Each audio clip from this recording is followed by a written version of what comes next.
give us an idea of where your interest in cars started and what age it started. Well, without a doubt, Nublar.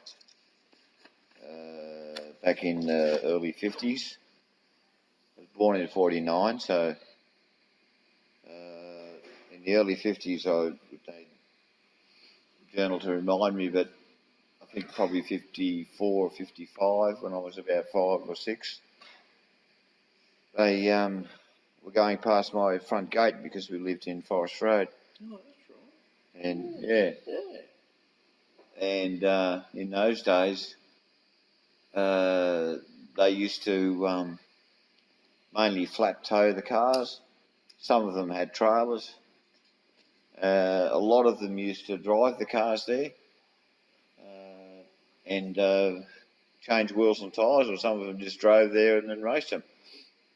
But this great assembly of cars driving past my front gate, and me being absolutely gobsmacked that these things could exist.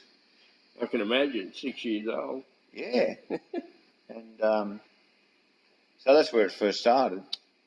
And then, of course, I asked my family, because I was the youngest of a lot of them. I asked my family about them, and they knew nothing. Because you correct me if I'm wrong, but your family didn't have a background in cars or motorsport or anything like that. No, absolutely not. None of them could identify a screwdriver. You know? Yeah. It was pretty basic. Yeah. Probably my dad had the best handle, because in those days of owning a car, you had to have some sort of mechanical knowledge, but I think his begun and ended with the crank handle, you know. So you did you get to attend Nublar races? Oh yeah. At that time? I'm pretty sure that, I'm not quite sure how I did it, but I got up through the back blocks. I went down. But the first time, when I was only young, I'm pretty sure, because it's hard to recall those days.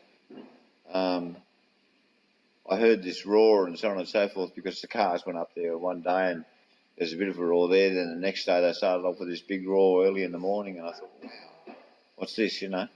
So I'm pretty sure I made my way down towards the railway line, over the fence into the railway line itself. Yeah. And then right up. Made your way up there. Yeah, up to where the grid was. Yeah. I don't think I got as close as what I got in past years, but yeah, and that was my first bite at it for sure. Okay. In later years, would have had to have been late 50s or early 60s.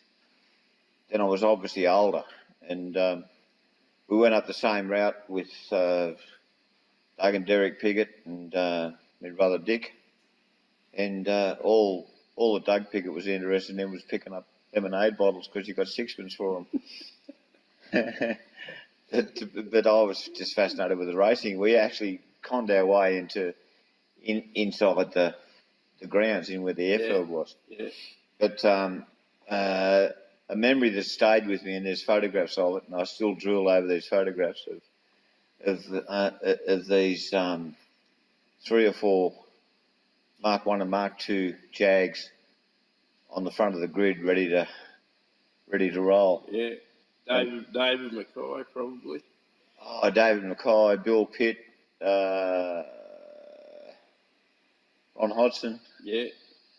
Yeah. Gagans had one. And as a kid, your mind's full of these leather gloves and string-back gloves, and I sort of pictured it as the drive in the country, but flat out, you know, and that always sort of appealed to me. Yeah. Anyway, on to your next one. What was it? Just when you got to be of the age to get a licence, what was your first road car? Oh yeah. Well, my first road car was a Wolseley 1500.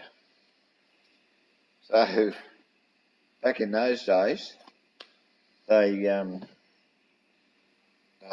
made 3 versions of the one car. BMC were famous for it. British Motor Corporation. They made a Morris Major, which was probably the poor man's. Then they made the Austin Lancer, which was slightly upstream from that, different grille, but the same car, same engine, all that sort of stuff. And then they made mine, the Wolseley 1500, which was the same car again, but it had carpet, it had wood grain dash, wooden panels on the side doors, and but with the same engine as high level of trim, but the same engine, same going concerns. That was my first car, yeah.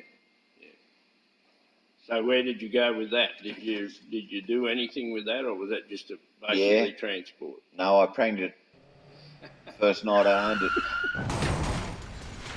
it, which took a bit of recovery from, but nevertheless I did. I ended up transferring all that stuff into a Morris Minor.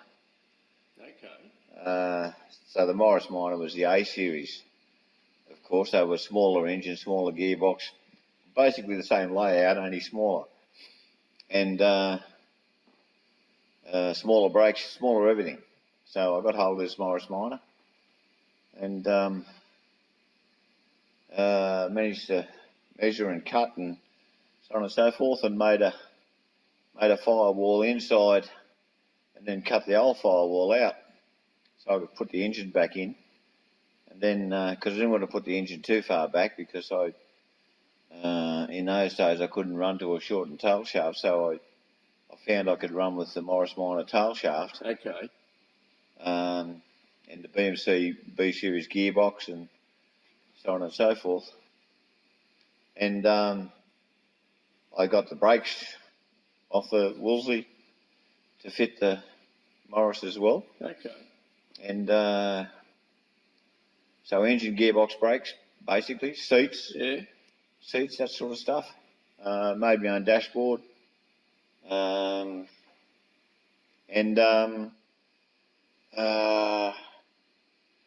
somehow I got the steering rack in there.